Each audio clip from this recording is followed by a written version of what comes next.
Assalamualaikum warahmatullahi wabarakatuh. Rahayu, rahayu, rahayu.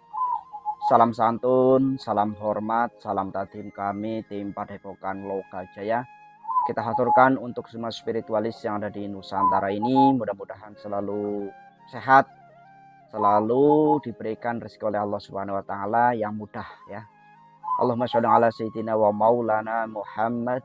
Kita haturkan sholawat kita, salam kita kepada baginda Nabiullah Muhammad Shallallahu Alaihi Wasallam. Semoga kita semua mendapatkan syafaatnya. Amin ya robbal alamin. Ya, untuk para sahabat semuanya dimanapun kalian berada, bila mana ingin merental mobil ya di seluruh Indonesia sudah bisa diakses, bisa dijangkau. Caranya sangat mudah, langsung saja ketik di Google www.kudaku.id ya, www.kudaku.id, ataukah seperti tulisan yang berjalan di sini, atau hubungi nomor yang sudah tertera di awal video. Ya, alhamdulillah pada kesempatan kali ini saya bersowan di kediaman narasumber ya, yang tentunya sudah orang-orang yang diperjalankan juga ya. Dan insya Allah beliau ini akan menjabarkan terkait dengan pertanyaan-pertanyaan yang akan saya tanyakan kepada beliau. Ya, untuk para sahabat semuanya, simak sampai selesai supaya tidak salah paham dan bisa menerima kemasukan atau ilmu-ilmu ya daripada beliau, atau pengalaman-pengalaman daripada beliau ini. Ya, assalamualaikum warahmatullahi wabarakatuh, Pak. Waalaikumsalam warahmatullahi wabarakatuh, Mas Surya. Oke, ini dengan Bapak siapa dan dari mana nih? Monggo, biar kita kenal juga ya. Baik, para pemerhati, para pemirsa dari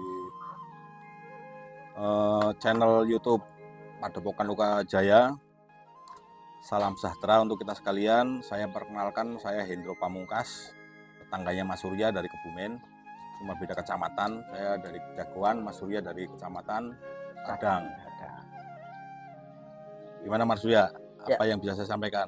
Ya, saya mau bertanya-tanya nih terkait dengan ramalan Prabu Joyoboyo nih, tentang kemunculan daripada Sang Kinasi Satrio Piningit. Nah, menurut pengetahuan Bapak ini tentang ramalan Prabu Joyoboyo ini, yang tentunya sudah detail menceritakan atau membahas kondisi situasi zaman akhir ini di Nusantara ini. Nah, terkait ini, sepengetahuan Bapak ini, Satrio Piningit ini seperti apa nih Pak? Maksudnya beliau ini, Satrio Piningit ini, benar-benar sosok manusia yang akan hadir, ataukah hanya sebagai dewa biasa aja nih? Kan di Prabu Joyoboyo disebutkan manusia berbadan dewa atau dewa berbadan manusia. Itu menurut sampean seperti apa nih? Sosoknya benar-benar ada atau tidak? Monggo.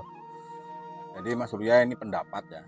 Pendapat, saya juga mengamati channel-channel YouTube lain yang rata-rata muaranya berasal dari karena membaca Ramalan Jayabaya. Jadi disebutkan di Ramalan Jayabaya kalau Sang SP adalah putra Kinasih Betara Indra, atau bahasanya silokanya ya mungkin itu maksudnya adalah Sang SP ini adalah anak kesayangan Tuhan, karena mungkin penyebutan dari Betara Indra itu oleh Prabu Jayabaya dulu itu adalah kiasan saja. Jadi putra Kinasih Betara Indra berarti anak kesayangan Tuhan, anak yang disayang sama Tuhan.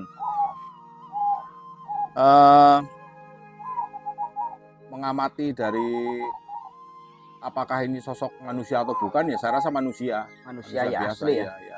Karena macam-macam, ada yang diamati dari hadis juga ada yang menyebutkan apa ya kalau di hadis, Imam Mahdi kalau menurut hadis. Karena saya nggak mempelajari hadis, saya cuma membaca Ramalan Jayabaya dan saya nggak terlalu mudeng dengan hadis ya, karena saya ini artinya juga membaca Jayabaya ya, mungkin ini eranya sudah mau dekat-dekat muncul. Kenapa sebilang eranya udah dekat-dekat muncul ya, karena memang keadaan zaman sekarang kan banyak sekali lah fenomena alam yang terjadi, bencana alam, gunung meletus ganti-gantian ini. Iya betul. Gunung meletus ganti-gantian, gempa yang terjadi juga ganti-gantian tempat. Kemudian musibah coba perhatikan, kecelakaan. banyak sekali terjadi yang memakan korban banyak, itu kecelakaan, musibah kecelakaan. Kemudian kebakaran itu Jakarta, tiap hari ada berita kebakaran. Kemudian banjir di mana-mana terjadi. Jadi banjir bandang terjadi di mana-mana. Kemudian perkembangan politik luar negeri, artinya perang juga berkecamuk di mana-mana. Rusia Ukraina, kemudian Israel Palestina, kemarin juga Iran sempat saling balas dengan Israel. Kemudian perang lagi di mana yang memanas, Korea Utara, Korea Selatan juga sudah hangat. Kemudian kita ikuti juga mana lagi ya, Taiwan sama Tiongkok itu juga hangat itu bisa jadi pemicu juga. Ini bisa perang dunia ketiga ini. Ya kalau saya rasa ini gerbangnya untuk menuju perang dunia ketiga ya Hampir terjadi sudah terbuka sangat lebar. Masya Allah ya. Ya sudah terjadi kalau menurut saya sudah terjadi, karena gejolak perang itu di mana-mana sih. Walaupun orang belum menyebutkan ini perang dunia ketiga, tapi perangnya di mana-mana sudah terjadi. Myanmar perang dengan pemberontakan, ya dengan pemberontakan terjadi perang juga di Myanmar. Kemudian di mana lagi ya, Armenia, Azerbaijan juga terjadi ketegangan. India, Tiongkok juga ada ketegangan di perbatasan. Jadi memang fenomena perang yang disebutkan Prabu Jayabaya itu terjadi di lor, kidul, wetan, kulon, artinya di utara, selatan, barat, timur itu fenomena perangnya udah terjadi semua. Tapi yang dikatakan oleh Prabu Jayabaya ini terbukti ini ya Pak ya? Ini terbukti sudah.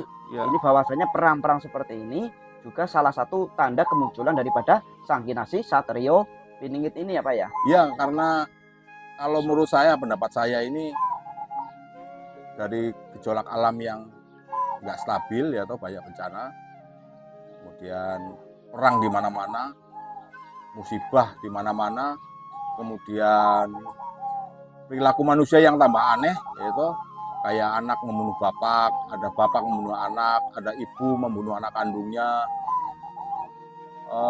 Seakan-akan disebutkan Prabu Jayabaya menyebutkan seperti ini, nyawa itu kayak nggak ada harganya, kayak gampang banget membunuh orang. Iya. Ya peradaban sekarang ini yang sudah sangat kritis rusaknya. Jadi mungkin disinilah nanti SP yang bisa melepaskan kemelut permasalahan manusia. Kayaknya seperti itu Mas Surya. Iya. Itu pendapat saya. Nah, saya mau bertanya juga nih, bahwasanya SP ini kan disebut anak Bathara Indra, itu maksudnya apa ini? Apakah memang benar-benar Bathara Indra ini punya anak, ataukah sebagai kekasih Bathara Indra? Dulu kan mungkin zaman kuno itu menyebut Tuhan itu sebagai dewa ya. Menurut Saman itu seperti apa nih Pak? Enggak. Saya pernah mendengar informasi, kalau menurut agama Kristen, menurut yang beragama Kristen, kalau Yesus itu anaknya Tuhan. Yesus itu adalah anaknya Tuhan, itu sebagian pendapat orang Kristen menyebutkan seperti itu. Ya mungkin itulah yang disebut putra kinasih Bathara Indra, berarti sang SP ini adalah anak kesayangan Tuhan. Anak kesayangan Tuhan yang mungkin benar-benar pada saat itu Bathara Indra mewujudkan dirinya jadi manusia, gitu. Kemudian susah kok jadi ngomongnya itu ya, bahwasanya memang sebagai kasihnya lah ya, utusannya, anak kesayangan Tuhan lah. Iya. Ini orang ini anak kesayangan Tuhan. Ya mungkin sama dengan Yesus yang disebutkan oleh orang Kristen adalah nanti di suatu saat Yesus akan lahir kedua kalinya. Ya mungkin di zaman sekarang ini Sang Yesus ini lahir sebagai penyelamat. Makanya saya sampaikan kalau pemahaman tentang SP itu satu sosok yang disebutkan bermacam-macam nama dari beberapa agama. Ada yang menyebutnya Imam Mahdi menurut orang Islam, ada yang menyebutnya Buddha Maitreya oleh orang agama Buddha, orang Hindu nyebutnya Dewa Kalki atau Avatar. Kemudian orang Kristen menyebutkan beliau itu adalah Yesus yang hidup pada kehidupan kedua kalinya, atau Nabi Isa yang hidup pada kehidupan kedua kalinya, atau bahasanya orang Hindu Buddha ya, reinkarnasi ya. Mungkin beliau itu adalah reinkarnasinya dari Nabi Isa karena hidup kedua kalinya menurut orang Kristen sih seperti itu. Jadi menurut saya ya mungkin saja kalau Sang SP ini adalah anak Tuhan, anak sayangan Tuhan, memang benar-benar anaknya Tuhan. Makanya disebut setengah manusia setengah dewa, atau mungkin Prabu Jayabaya menyebutkan sebagai Siloka setengah manusia setengah dewa, atau bisa disebut setengahnya manusia setengahnya Tuhan karena dia anaknya Tuhan. Mungkin itu pendapat saya, Pak Surya. Ya. Bisa saja pendapat saya salah karena itu pendapat bermacam-macam pendapat. Jadi tentang SP ini memang masih simpang siur, masih misteri lah ya. Masih misteri ya. Kira-kira ini untuk kemunculan SP ini yang sangat apakah menurut Bapak ini kemunculannya itu sudah dekat atau belum? Kalau sudah dekat, apa sih yang menyebabkan tanda-tanda yang harus kita tahu nih tentang ini sudah sangat dekat nih, yang harus kita dukung, harus kita jemput seumpamanya nih, atau harus kita ini menurut Bapak ini sebagai tanda-tanda mutlak kemunculan daripada SP ini apa ini, Pak? Jadi kalau saya lihat dari perkembangan itu, jadi orang ini, Sang SP ini adalah orang yang bisa mengudari keruwetan atau melepaskan keruwetan, mungkin keruwetan negara. Keruwetan negara yang bisa melepas adalah Sang SP ini. Pemimpin yang mendapat wahyu ya, petunjuk. Ya karena Sang SP ini seorang pemimpin yang mendapatkan wahyu, atau orang bilang yang menerima wahyu ke Prabon ini si SP ini. Jadi ini semua kesulitan yang ada di dunia ini, yang saya bilang ruwet ya, negara jadi ruwet. Kalau perang di mana-mana, bencana di mana-mana, musibah silih berganti muncul, itu kan keruwetan. Ya mungkin saya rasa yang paling bertanggung jawab kalau seandainya muncul atau tidaknya SP dari pemerintah, kalau saya menurut saya. Karena yang memunculkan SP pemerintah. Ya, bukan dari kalangan kita ini yang artinya orang awam, orang biasa. Ini pemerintah yang dibikin ruwet, ya pemerintah yang memunculkan SP-nya, SP itu sendiri kayaknya, Mas Surya. Ya.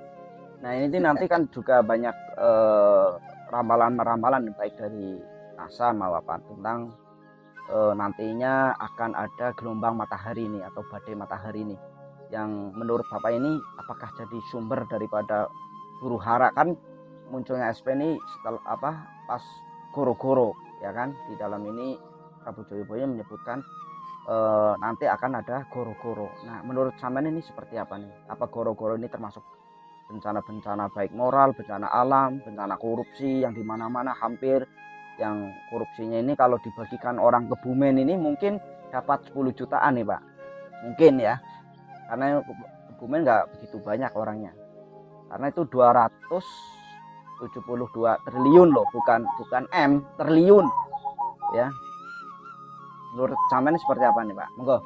Jadi gini Mas Surya, jadi kalau lihat perkembangan di Republik di Indonesia ini, ya kejahatan merajalela ya, korupsi merajalela, kayaknya semua orang ini kayaknya hanya mementingkan perutnya sendiri. Makanya terjadi banyak korupsi, pejabat mikirin perutnya sendiri, nggak mikirin rakyatnya. Ya akhirnya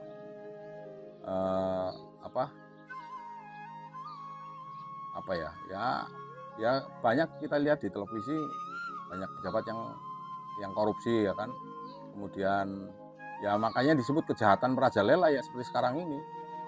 Para pejabat tidak amanah ini memang disebutkan di bait Prabu Jayabaya yang ke berapa itu lupa tadi ya, ada 45 apa 48 itu. Ya itu saya juga membaca, ada di situ disebutkan ratu ora netepi janji musnah prabawa lan kuasane. Artinya mungkin memimpin ingkar janji atau berbohong sehingga musnah kewibawaan dan kekuasaannya. Jadi zaman sekarang kan banyak penghujatan kepada para pemimpin dihina, dihujat, dicaci maki ya. Mungkin Ya karena beliaunya sang pemimpin ini selalu bohong, akhirnya ya bohong kan salah satu kejahatan. Bibit kejahatan itu dari berbohong. Iya, karena bohong nanti akan menutupi kebohongannya satu Sehingga semuanya dengan saya yang rasa lain. jadi penjahat semua karena suka berbohong, ya akhirnya berkah dan rahmat orang berkehidupan akhirnya ditarik semua sama Gusti Allah. Seperti itu Mas Surya. Sehingga belum amanah, apalagi belum benar-benar itu kan pencetusan Pancasila ya, yang terkait dengan keadilan bagi seluruh rakyat Indonesia. Ya iya, sekarang